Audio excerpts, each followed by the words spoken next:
I want to write a few words about Chris Marker's A Grin Without a Cat. This was a 4-hour essay film initially released in 1977. Marker's assessment of the socialist movement at that time in history. It was meant to be the be-all, end-all of dialectic statements, combining the documentary record of the status of socialist efforts across the globe. It was a highly ambitious "Where Are We At?" for the year 1977.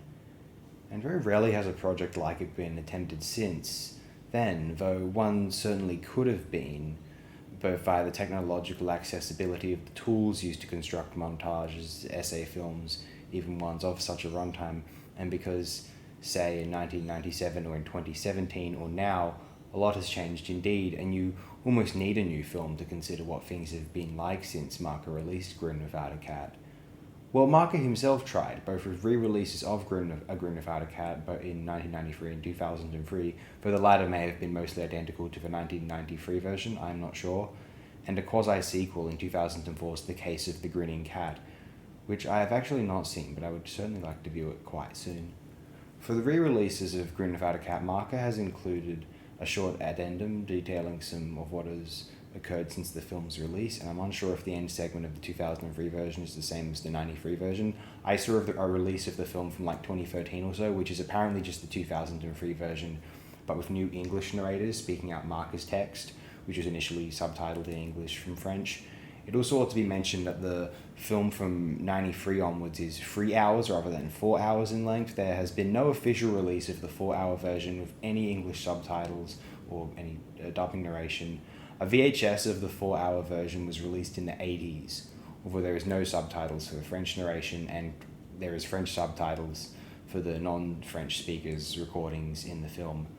There might be a fan edit available, but I'm not aware of its existence. The official digital releases have been for the 3-hour version, DVD era onward, and I'm unsure why Marker felt the need to edit the film down, whether he felt it better reflected his views as of the 93 or 2003 releases of the film, or perhaps he just felt as though the films had made its point with enough of the footage or narration it had and was just meandering. I don't know. I'd be fascinated to know his motivation if anyone happens to be aware of it. A highly ambitious project, rich and absorbing for all of the historical footage alone, but also its observations and political priorities are quite compelling. I have to admit, part of what drew me back to Marxism after having some scorn for it during my younger years was because I found something so putrid about the way it was dismissed by more, say, centrist, bourgeois, right-wing, snooty, intellectual, jaded, nihilist snob types. I had no interest in being involved in such mockery of what was essentially a movement which actually attempted to champion an ethical cause. The snobbish amorality of many of Marxism's critics was a callous dismissal of all those suffering in the world by comparison. I realized that even in my many disagreements with some aspects of Marxist writings, I had a lot more in common with them than I did those who sort of chuckled at the idea of treading on others' so-called wishful thinking. It occurred to me that maybe a lot of Marxism is just wishful thinking, but at least it is trying to make a change in this world as opposed to the privileged amoral elites who have the luxury of jeering over those who have optimism. They're willing to admit, have the tough souls to admit, the true nihilistic Skinnerian view of the world, and oh, those leftists are so naive. Oh, ho, ho, ho, ho, ho, ho, ho, ho. Even if my view of humanity was nihilistic, I felt more admiration for the Marxists who tried to effect a change rather than those haughty, arrogant, superiority complex elites. Plus, every socialist I have met in person, the same ones, in Sydney are better off, so much better off in Solidarity as opposed to Socialist Alternative, aka SALT, in my own personal opinion, based on a lot of experience opinion. They will insist that consciousness raising, changing consciousness, is a huge component, a vital factor in realizing any significant, sufficient change. They are aware of the, they would say, current pitfalls in human nature. They know people will have to change their ways of thinking to be more compassionate, less materialistically greedy, willing to cooperate with one another and consider things other than accumulating money. They know that people will not make this work unless they're all 100% in. A Grin Without a Cat. It is a trip to watch. Almost a prototype, though more outright ideological, to what Adam Curtis did with his own documentaries, although substantial distinctions do exist between the two approaches. One could compare it to Guy Debord's two seminal essay films of that same decade, The Society of the Spectacle and We Spin Around the Night Consumed by the Fire, although it is possible that Debord would have critiqued Marker's film as falling into the trap of being a spectacle. Given A Grin Without a Cat's immediate recalling via footage, of course, of Eisenstein's battleship Potemkin, Marker fully believed in the power of so-called spectacle to be re-engineered for the cause of the socialist continuum, which the Soviet establishment, where Eisenstein and where eventually Vertov were concerned, were not very convinced by. Debord's films were magnificent, or I think that both methods had their place, and still do, if one chose to pursue one particular filmmaker/theorist's model over another's. The reception section of the film's Wikipedia article describes two 21st century reviews of this film, one from 2003, one from 2009. I shall read it out. J. Hoberman reviewed the film for The Village Voice and wrote that Marker begins by evoking battleship Potemkin, and although hardly agate prop, A Grin Without a Cat is in that tradition, a montage film of a mass hero. Unlike Eisenstein, however, Marker isn't out to invent historical truth so much as to look for it. The critic wrote that the film reaches its emotional peak with the hopeful New Left demonstrations that swept Europe in 1967, but as felt in the tempo of the filmmaking, the tide turns in May 1968. A long, less than exciting section on the various strikes and committees of 68 culminates with the pointless attack on the annual theatre festival in Avignon. Hoberman complimented Marker's genius for poetic aphorism and concluded, more impressionistic than analytical, A Grin Without a Cat is a grand immersion. Is it a tract without a thesis? In Sin East, David Sterrett described Marker as a committed Marxist and a sophisticated skeptic, while characterizing A Grin Without a Cat as a film without a dogma. Sterrett wrote, in sum, A Grin Without a Cat is not a lesson in history, but a lesson in how history is dismembered and remembered by every generation in its own faulty way. The film is like a dream gradually coming into focus, or rather a dream having its last bursts of energy as it gives way to newer but equally skewed patterns of cognition, imagination, and wishful fantasy. 4 statements by Marker.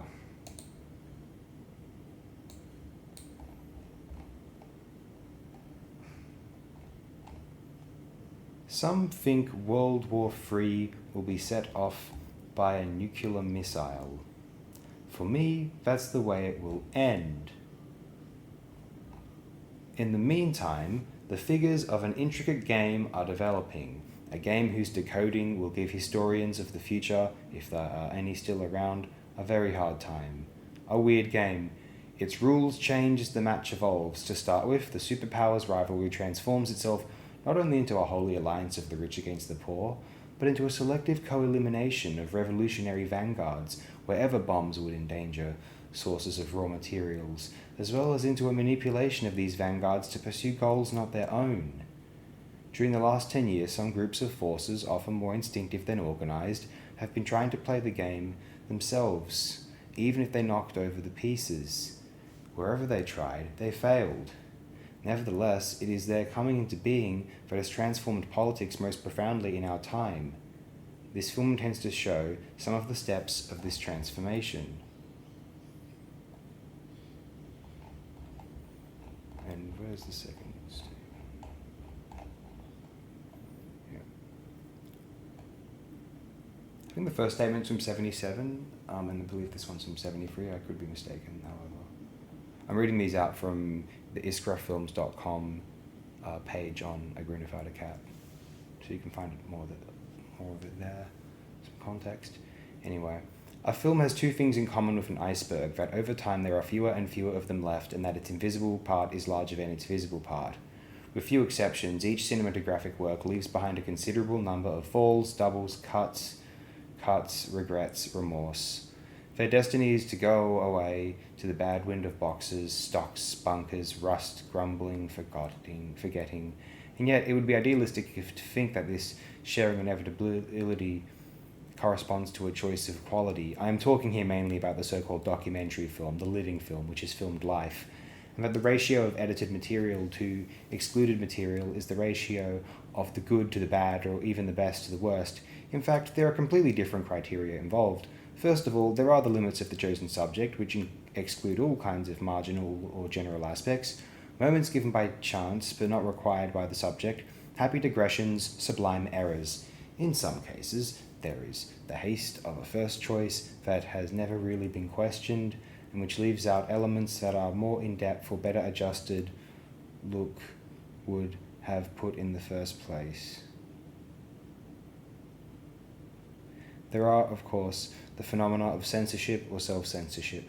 There is the work of time that gives back to such a sentence, to such a mention, to such an event, a value that could escape the moment it was taken. There are the relationships that these orphaned editing shots establish between them over the head of their films, those shots that one regrets until the last moment not to insert because they are brilliant but they don't have their place, and which suddenly find it in this place in another order suggested by other meetings. Which filmmaker has not dreamed of one day collecting his scraps, or at least reconsidering them to reuse the shots, sequences, and roles he missed? Looking back, it is very likely that there would be at least one common theme, that of reflection. On the whole, and only on the whole, one could say that in addition to the made films that generally describe the time of the event, the time of the action, their falls, their fallout, their peelings, describe the time of reflection. These strong thoughts are, of course, like all thoughts, the conceptualized alibi for economic necessity. In this case, the desire to make a film of montage concerning the last 7 years, and particularly from the angle of the modulations and metamorphoses of the revolutionary theme in the current world, the month of May 68 being for France the symbolic, derisory, and profound axis. When you're not Harris and Sedouy, you have to be Abbé Pierre. I know that I will never have the budget or the research resources to deal with such a vast subject. Then I'll take the peelings. With all that I and the others have not retained, not used, I'll make my film that I had once thought of naming after an expression used for the first time in its constructive sense, the garbage of history. Here's another one. What do they have in common, these images that linger in the bottom of our cans after each film is finished, these assembled scenes that at a certain moment disappear during the editing, these outtakes, these discarded trims? The first intention of this film, to cross-examine, as it were, via a precise theme, the evolution of political issues around the world in the years between 1967 to 1970, our repressed unconscious in images. Then another kind of repressed unconscious was made available to me by the coincidence of a television co-production, found footage, images already used, edited, broadcast, but televisual in form, which is to say immediately absorbed by the quicksand on which such empires are built. Images framed for television, the sweeping away of one event by another, the substitution of the dreamt for the perceived, and the final plummet into the collective unmemory. It was tempting to make these two series of repressed memories act upon the other, to search for a perspective on each through the other, a militant film rejected because it was deemed too ambiguous, coming up against the same event described objectively in images from a photo agency, the gesture or the cry let slip by a reporter exterior to an act confronted with a political commentary about the same act, discarded for lack of a witness to substantiate it. Working hypotheses. A response, a partial response, is perhaps found in the completed film. The caesura takes place around 1968. However, by 1967, everything is already settled.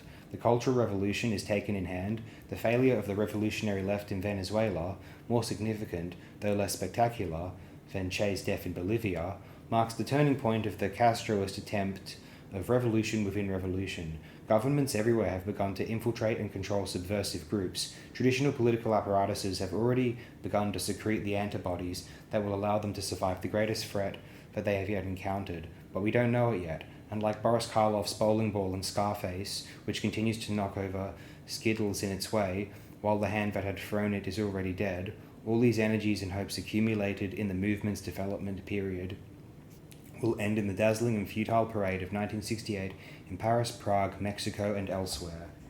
Futile? That's to be seen. The crushing of the guerrillas, the occupation of Czechoslovakia, the Chilean tragedy, the myth of China protected for such a long time by a back-to-front Eurocentrism which would lead to the psychodrama of the Gang of Four, make the after 68 period a long series of defeats on chosen ground, but in the very unfolding of these failures, acts were undertaken, words were said, forces appeared that meant that nothing can be as it was before, as the uprising workers at the Lip Watch factory sang, while at the same time, memory was modified or erased, sometimes by the very people who had been its bearers, hence the attraction in patiently reconstructing the path travelled, of picking up its traces, of finding clues, remnants, imprints there. An investigation, no police present, that tries to rediscover the people behind the innocence rather than those behind the crime, even and most particularly when the innocence of 68 became the crime of 78, or vice versa. And then, above all, there is this dialogue at last made possible between all these voices that the lyrical illusion of 68 alone caused to come together for a brief moment, for decline having arrived, each returned to its triumphant or furious monophony. Montage restores, we hope, history's polyphony. There is no gratuitous drawing of parallels here, just as there is none of that simplistic spite that would consist of getting people to contradict themselves, who has not done so at least once in his life. Each step of this imaginary dialogue aims to create a third voice produced by the encounter between the first two, and yet distinct from them. Is the dialectic perhaps not indeed this? No, I don't pride myself on having managed to make a dialectical film, but I've tried for once, having in my time rather abused the exercise of power via sovereign commentary, to give back to the spectator, through montage, his commentary, which is to say his power. One more. This was written in 2008, or at least published in 2008, and probably written at the same time. This one's important because this was not that long before Marcus' passing in the year 2012. CRS/SS, CRS being French riot police, is not a May 68 slogan. It appears during the Great Miners' Strike in 1948. A movie by Louis Daquin shows it painted on the wall. One example among thousands of the inordinate mythification that never ceased to enshroud the events of that prodigious decade. This slogan, quoted ad nauseum as a typical expression of excessiveness and ignorance in those young quixotic bourgeois, had been originally drawn by a proletarian hand, which doesn't make it any wittier, yet there are circumstances when you sort of lose the right sense of proportions. It's an aptly applied blow during a demo, and the cauliflower ear that followed, not much, considering, that prompted me next time to grasp my film camera, thus triggering a series of causes and effects whose cinematographic fallout appears on these DVDs. But that was 1962, the prehistory, so to say, of my subject. In Gauchistis, 68 would be its zenith. Yet a Grin without a cat turns around year 67, seen as the pivotal point in the 60-ish saga. Perhaps too much has been made of the famous editorial by Pierre Viançon-Ponte in Le Monde, March 68, France is bored, a moody column from which rose the consensual idea that May had been a thunderbolt in a clear sky that no one had seen coming. As for me, I wasn't bored at all, and did I discern the waves of the seism that began to shatter our planet. You really didn't have to be prophetic. All you needed was to move and keep your eyes open. Chance having made me born a bit restless and gifted with the satiable curiosity of the elephant's child, when I browse mentally my diary of 1967, I think on the contrary that one had to be pretty dumb not to catch a glimpse of what was already cooking. Springtime, a trip to Cuba at its heretic best, to the extent that the sheer name of Cuba never appeared anymore in La Humanité, the French communist newspaper, Fidel thundering against the dogmatism of the Marxist-Leninist manuals, severing ties of all the communist parties in South America, explaining to us that the time had come for non-party people, new people, who break with that tepid, weakly, pseudo-revolutionary model of some who boast to be revolutionaries, wrong-footing his Russian allies in such a way that 1 year later, on the verge of delivering the famous speech in which he would align with the Soviet intervention in Czechoslovakia, everybody in Havana was certain that he was to announce the split with USSR. The icy shower would be but icier, so goes history. Back in France, a message from Besançon, a small town with a strong workers' tradition, and first meeting with the strikers of the Rodiaceta factory, a strike with occupation of the plant, a premiere since the Popular Front in 1936, and a style of demands that sounded quite new. It's remarkable to see how these workers do link their immediate economic demands to a fundamental questioning of the labour conditions and of the capitalist society. The dignity of the working class, the true meaning of life and work are brought forward in most speeches. It's not then, for these men, a matter of negotiations to get their share in a welfare society, US way, but to challenge that society itself and the compensating goods it offers. Nouvel Observateur, March 22, 1967. Doesn't all that sound 60-ish? In June, flight to Bolivia with Francois Maspero, searching for a certain Regis Debray, who happened to be our friend, recently nabbed by the Baez of the Bolivian dictatorship in order to bring our little stone to the campaign of honourable men. Mal Raux was one, which could perhaps protect him from a probable dispatching. He was accused of fiddling with a guerrilla band operating in the Nanacahuazu area, and rumours as well as confidential intelligence already named their leader, Commandant Ernesto Guevara de la Serna, aka Che, on breaking terms he with practically everybody. July. Paris again to complete an original collective cinematic adventure far from Vietnam. Since the beginning of the year, a team had taken shape, variable, informal, leapfrogging, mixing 12th graders like Rene, Goddard, Vada, Leloc, Ivans, Klein, with a bunch of largely unknown people, some of them film technicians, some nothing at all, attracted by the idea to do a militant work while practicing cinema for real. Behind the explicit enterprise of denouncing a war, you could easily decipher the search for a new way to work together, to be together. The release print was hardly out. I was in Washington, D.C., running with the first wave of demonstrators who attempted, quite symbolically, to storm the Pentagon. While strongly tied to the struggle against the war, the challenge of the society that the Rodea strikers had heralded was here the watchword of every university, as well as a flurry of new movements, who in turn joined more traditional and fundamental struggles, the women, the blacks. Then at the end of the year, our pals in Besançon were on to the reach again with a new strike. This time we were better armed. All the springtime episode had left was a soundtrack and a few snapshots. Now we could film. Philippe Labro and Henri de Turenne, producers in the then state-owned French television, the ORTF, agreed for the story to be broadcasted in their magazine Camera Free. They didn't know what waited ahead for them, and to be truthful, the documentary value of this episode lies today even more in its ups and downs than in the film itself. We had shot a strike, strikers, workers, union activists. They had spoken candidly about their living conditions, their political stands, nothing contradictory with Albert Camus' phrase that opened Camera Free: the journalist is the historian of the moment. Obviously, the ORTF management had a different conception of what journalism should be.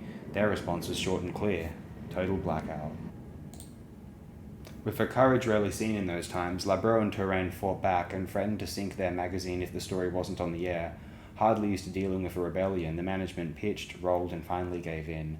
The story could be aired if it was followed by a debate between serious folks. Okay for the debate. The hot and cold effect it would induce couldn't but help our cause. And so was it. For the first time you will find here large extracts. French viewers, especially those left-oriented, will smile when meeting Jacques Delors, a future key figure of the Socialist Party and potential candidate to the presidency, among the serious folks invited to temper the extremist content of the workers' talk. My friend Henry uses that overstatement in his introduction, and by itself this detail sheds a murderous light on the Gaullist ORTF, but another sentence of that introduction deserves a second look. We broadcast this testimony because it reflects, in spite of all, a certain state of mind, a certain spirit that exists in some parts of the working class. Couldn't be better said, and so much for the thunderbolt in a clear sky. Then as the Parthian shot came the title. God knows that, with Mario Marat and Carlos de los Llanos, my two cronies, we had racked our brains to find a title that would be neither too flat nor too provocative, until a female editor with brains replayed the final words by Yo-Yo Marivard when, facing the camera, he addresses the bosses. We'll get you. It has to be. Its nature and be seeing you. Be seeing you. Here is your title. Let's admit that for a program aired on March 5th, 1968, it wasn't inappropriate. Student protests in the US, emergence of a new kind of problematics in the working class, staggering blows in every field of the orthodoxy, right or left, all that composed, as they say, a certain mood. It's understandable that France, somehow lagging behind history, as it occasionally does, would catch up with mythology the following year. Peculiar circumstances would help. The insane brutality of the police, who from the first day were hitting at anything that moved, demonstrators and passers-by alike, transforming into a riot what could have been a slightly radical rag parade, the fair weather which lent to that month of May a festal atmosphere. If it had rained cats and dogs on the night of the barricades, it would have been different. And the presence of an inventive and hyper-intelligent kobold, Danny Cohn-Bendit, who immediately gave a sense and depth to the story that others may not have caught. It is by the dilution of all those aboriginal singularities into a big wave that wouldn't have spared anyone anyway, that had ebbed and flowed in 1967, that the myth of May 68 would be cemented. A solid cement. 40 years later, President Sarkozy would still find in it the source of all evils, while others mourned a spirit of May to be retrieved at all costs in the debris of history, just as Martin Luther was searching the scriptures for the secret of a betrayed faith. I don't know if there was a May spirit. There was a spirit in May. Philosopher Maurice Clavel saw in it the spirit itself, the revolt of spiritual forces against a materialist world. It was an angle, but the nice side of that era is that you can say practically anything about it and be sure to strike home from a certain angle and lamely goof from another. It is too easy to sort out all its extravagances and ridicules. Everybody did it, and the worst reproach we can make to the soi sant huitard folklore is to have provided those it was supposed to fight with an everlasting stock of caricatures. They ended up covering other images of those unreasonable days. What they carried of true generosity, of genuine inventiveness. Symmetrically, it is interesting to decipher in them, as in a laboratory, the pattern of the century's great contradictions. At the lowest cost, almost no bloodshed, it presents a kind of outline of all the revolutionary processes. What started with a nice but somewhat silly, it is forbidden to forbid, vertiginously turns to everything is forbidden except us. The main enemy is no longer an almost abstract power which is fought with rights, slogans, speeches, meetings. We live with the fantasies to storm the Winter Palace. Nobody will ever think of marching on the Elysee, but the other party, the other sect, the other groupuscule. The funny part is that the government itself feels much more threatened than it really is. Michel Jobert's and Konstantin Melnik's memoirs tell a lot about the real panic that had invaded the power circles. In these limbos of history, any simulation will do. One of the most preposterous, the occupation of the headquarters of the Literary Society by one writers' union. The sheer name gives a cold sweat to whoever has known the Soviet Union. So named out of antiphrasis, since its free constituents keep tearing one another apart in the name of revolutionary purity. For here we are, we're making the revolution. A confession, when I heard my friends revel in this word, I heard a metaphor, a sort of sexy way to christen the true transformations of thoughts or mores that unfolded before us, which were not negligible and would leave traces. And as I just said, nobody outlined a true strategy to seize the power. Today, when I read their memories, I realize they were actually thinking about it, talking about it, dreaming about it, and I still wonder with perplexity what precise images they could paste on that dream. Because as Chairman Mao, who didn't talk only nonsense, had told us, revolution is not a dinner party, Che, whose photo was already loved by all and whose books were read by nobody, was even more technical. Hatred as a factor of struggle, the relentless hatred of the enemy that impels us over and beyond the natural limitations of man and transforms him into an effective, violent, selective and cold-killing machine. It sounds even better in Castilian, una effectiva, violenta, selectiva, y fria máquina de matar. Sometimes I used to ask to one or another if what they really wished was for their children to become effective, violent, selective and cold-killing machines. The answers were dilatory. In fact, in a country ruled by a strong power, although momentarily paralyzed, this revolution had another name. Civil war. The only just war, as some lunatic dared to say. Others would take the plunge. Serge July, Alain Geismar. Toward the Civil War, 1969, although we don't intend to play prophets just as well. The horizon for France in 70 or 72 is the revolution. The horror of the two great civil wars of the 20th century, Russian and Spanish, should have incited them to choose the words of less. Let's keep moderate. Lightness. But the myth was the strongest, and it would remain so for a long time. I remember my last conversation with Althusser. He was back from Portugal in full carnation revolution, and this time, that was it. After many failed outbursts, including our month of May, Portugal was about to carry out the first socialist revolution since 1917, consolidated, and from there spread it to the whole of Europe. I listened to him as in zero gravity. Facing me was not a likeable young leftist nut, but one of the greatest French intellectuals of his time. For him, as for others, revolution was in the air and had to be, like the grin of the Cheshire cat. He would always see that grin.